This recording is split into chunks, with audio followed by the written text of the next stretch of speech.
جب ہم لوگ کیا کہیں گے کی سوچ کو اپناتے ہیں تو ہم لوگوں کی اتنی فکر کرتے ہیں، لیکن کیا ہم کبھی یہ سوچتے ہیں کہ ہماری نمازیں اور بہتر ہونی چاہیے؟ جہاں ہم لوگ کیا کہیں گے جیسی سوچ کو اپنا کر اتنے کمپیریزنز اپنی ذات کے حوالے سے کرنا شروع کر دیتے ہیں، تو کیا ہم کتنی دفعہ یہ سوچتے ہیں کہ اللہ کیا سوچے گا، ہم اللہ کے اور قریب کس طرح سے آ سکتے ہیں؟ کیا ہم یہ سوچتے ہیں کہ ہمارے اخلاق اور اچھے ہونے چاہیے، ہماری نمازیں اور اچھی ہونی چاہیے، ہمارا لائف سٹائل اور سادہ ہونا چاہیے، بہت جھمیلے پال لیے، تھوڑی اور سادگی ہونی چاہیے جس طرح سے اسلام کو یعنی اللہ کو پسند ہے؟ کیا ہم کتنی دفعہ ایسا ہوتا ہے کہ کتنی دفعہ ایسا ہوتا ہے کہ ہم یہ ساری چیزیں سوچتے ہیں؟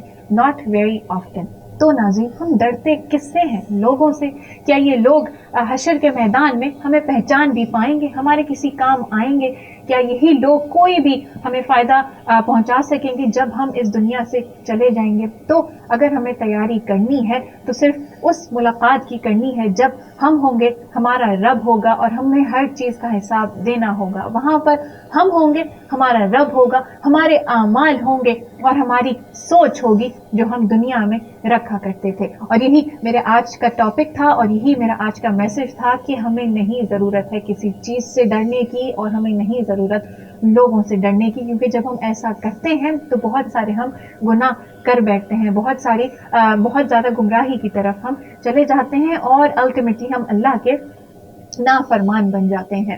تو یہی تھا آج کا ٹاپک. اسی کے ساتھ مجھے دیجیے اجازت. اگلے پروگرام میں آپ سے پھر ملاقات ہوگی.